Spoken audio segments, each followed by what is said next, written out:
Shalom, selamat pagi Bapak Ibu Saudara yang dikasihi Tuhan Yesus Kristus.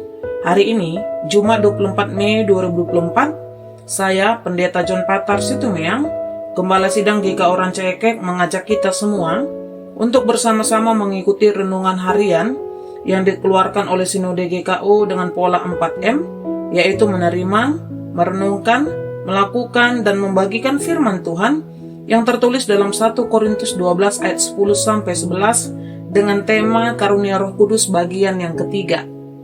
Namun sebelumnya, mari kita bersatu di dalam doa.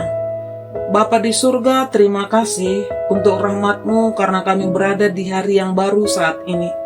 Kami akan merenungkan firman-Mu sebelum melakukan segala aktivitas kami di hari ini.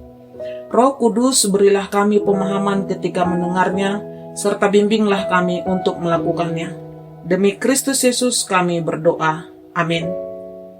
1 Korintus 12 ayat 10-11 berkata demikian. Kepada yang seorang roh memberikan kuasa untuk mengadakan mujizat, dan kepada yang lain ia memberikan karunia untuk bernubuat, dan kepada yang lain lagi ia memberikan karunia untuk membedakan bermacam-macam roh.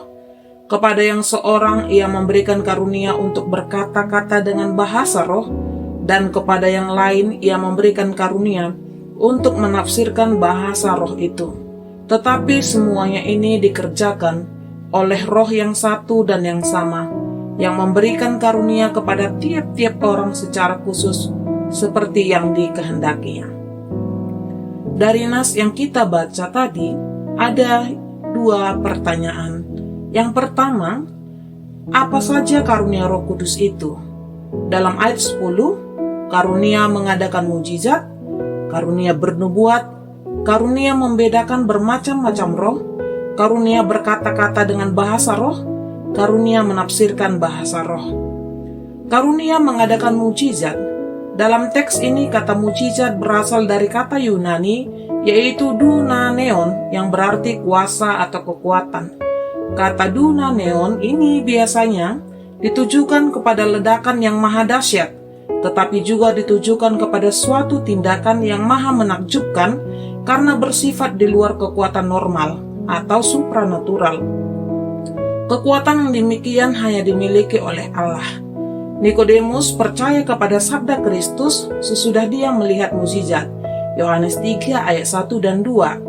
Simon tukang sihir juga percaya kepada Filipus sesudah dia melihat mukjizat.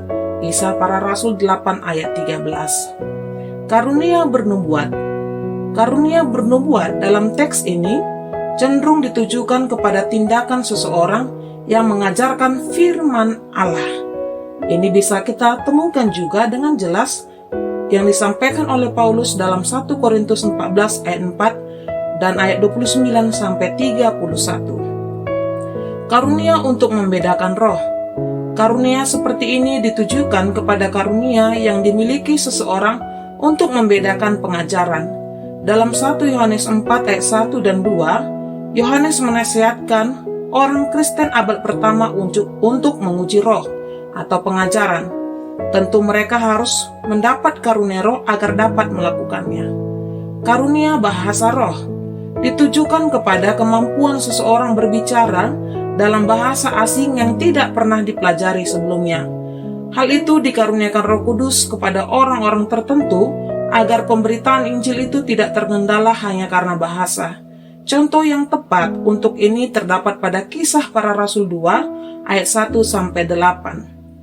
Karunia untuk mengartikan bahasa roh ditujukan kepada karunia yang dimiliki seseorang untuk mengartikan maksud firman Allah yang disampaikan oleh seseorang yang mendapatkan karunia bahasa roh.